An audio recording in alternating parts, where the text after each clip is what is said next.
I think I think sometimes we just forget that we're still human beings.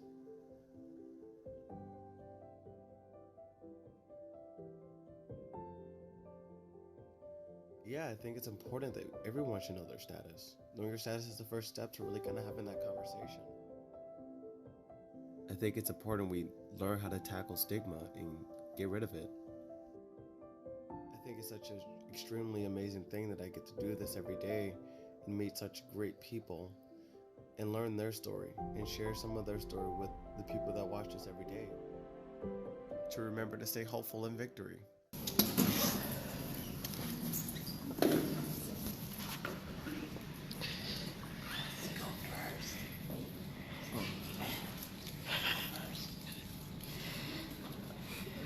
Yeah, I can go. Yeah. Check about that out. Okay. I won't rush you. Take your time. All right, thanks. All right, let me get out my jokes. Just kidding. All right, first of all, I just want to say this is awesome. The people in this room, thank you for being here. We really appreciate you. Without further ado, I'd like to bring up, we'll start, I guess, with Dion. We'll let Dion go first. Dion, you ready to come share your story? Yeah. All right. Give it up for Dion.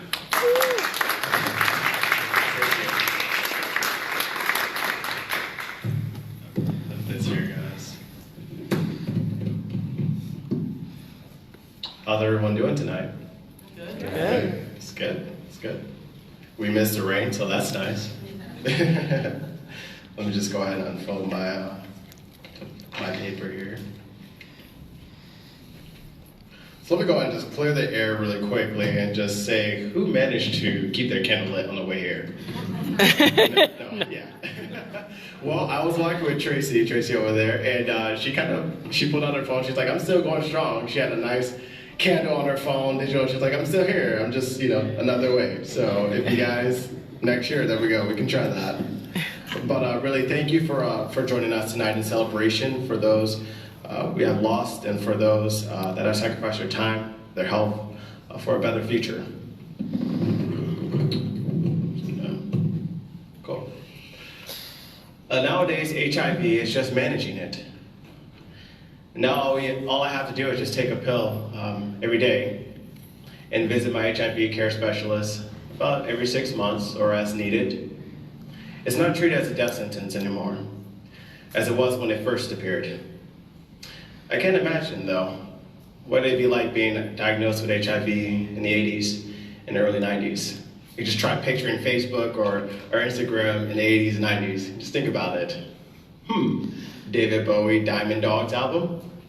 Oh, the Beatles just broke up. Nixon ordered invasion on Cambodia. Oh look, MTV just launched. Reaganomics. HIV outbreaks. Well, that's for faggots. Just imagine sharing photos of your significant other slowly withering away, arguing with internet trolls who think he deserves to die because he's gay. He's a gay man, and it's because of his lifestyle.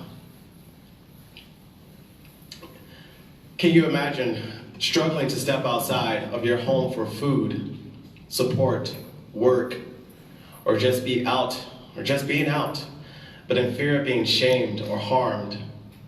Our brothers and sisters endured a lot, and they fought in the legal systems for me to have this opportunity to continue to share my message and hope and be a beacon of education. We see this type of hate every day, but we have modern technology and advanced medicine that makes all this information easy to digest. Along with society being more accepting of the LGBTQ plus community. We have PrEP nowadays that's available to just about anyone. This is a pill similar to what I take. However, this pill protects a person who is negative from pre-exposure. There's a treatment as prevention, which we call U equals U. And as a man living with HIV, I am undetectable. Yes, the virus is still active in me, but it has been suppressed so much that it'd be unlikely for me to transmit it. There are organizations like PHS, which is Positive Health Solution, Central Illinois Friends, McLean County Health Department, Prairie Pride Coalition that provides outstanding resources with living assistance, education, counseling, making a plan to maintain a healthy lifestyle, and providing the HIV or STD hotline, which you all can contact if need be at 1-800-243-2437. These are the things we need to share, because if we don't utilize these resources, the funding stops flowing in, we lose support, we lose great people, and we lose the battle to stigma. And to be honest, I'm a poor sport. In 2016, I took a senior seminar course, and we had one assignment for the entire semester. We had to choose a topic, develop a short film about it, and how we accomplished it. I chose to write a story about a young couple, a young gay couple. One of the men was dying of AIDS, and the spouse was documenting this as his last will before his spouse's death. The idea came to me after I was doing personal research on HIV in 2014, and then I stumbled upon Silver Lake Life, The View from Here, the 1993. This film followed Mark Massey and Tom Jocelyn, who both had AIDS. There is a prequel called Black Star, long before their condition worsened. If you're not familiar with the film, I encourage you to watch it. But spoiler, Mark and Jocelyn died in the early 1990s. The difference with what I had turned into my professor was my characters weren't real. They didn't have to take breaks from simple tasks like grocery shopping because they were fatigued. They didn't have to suffer from isolation of their friends and from their families. They weren't treated like AIDS.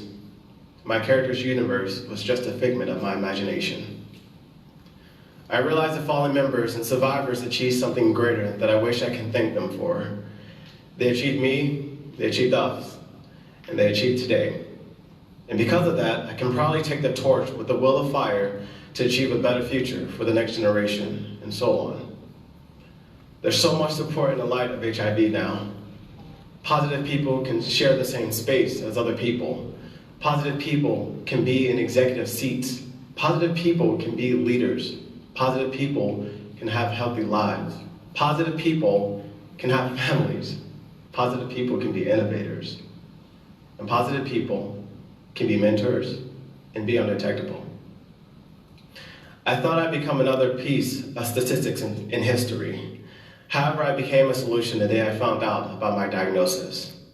A solution to bring awareness to my friends and community, a solution to break the stigma people try to place me in, a solution and a chance to be on the right side of history, like the lost but not forgotten men and women who died braving treatment for the advancement of HIV medicine, those that didn't and sought to fight it in another way, in the courts.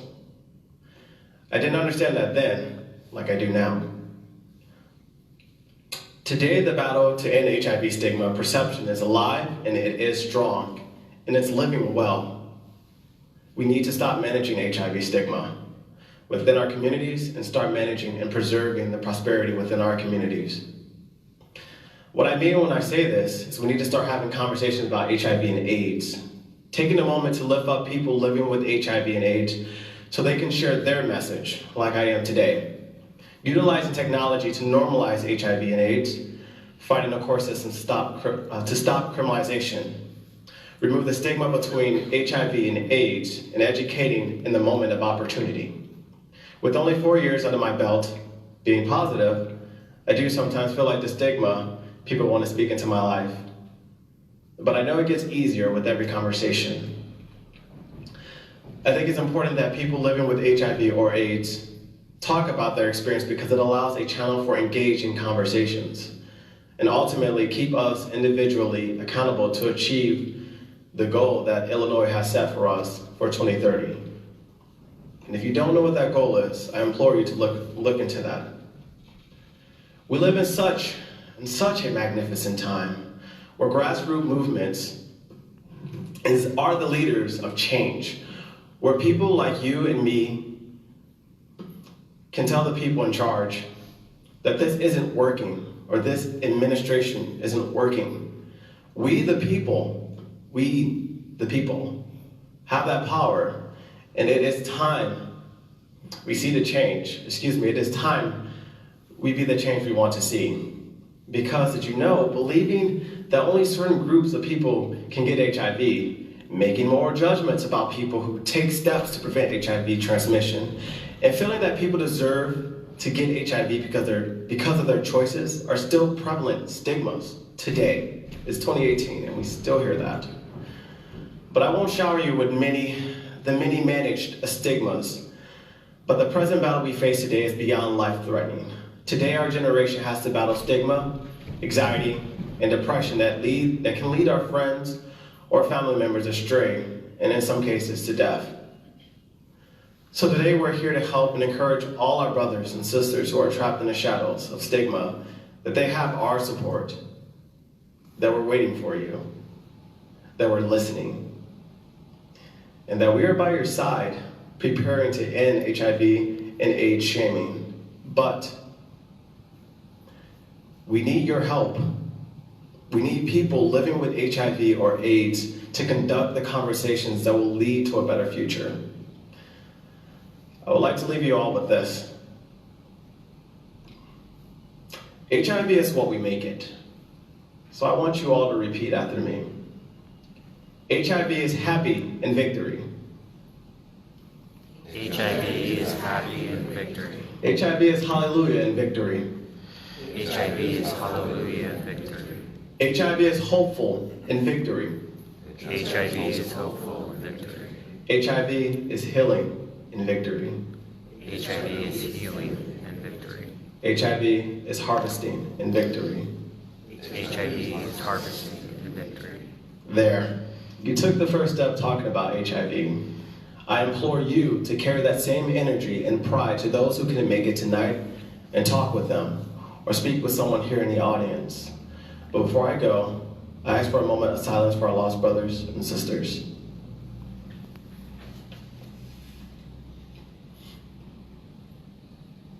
Thank you.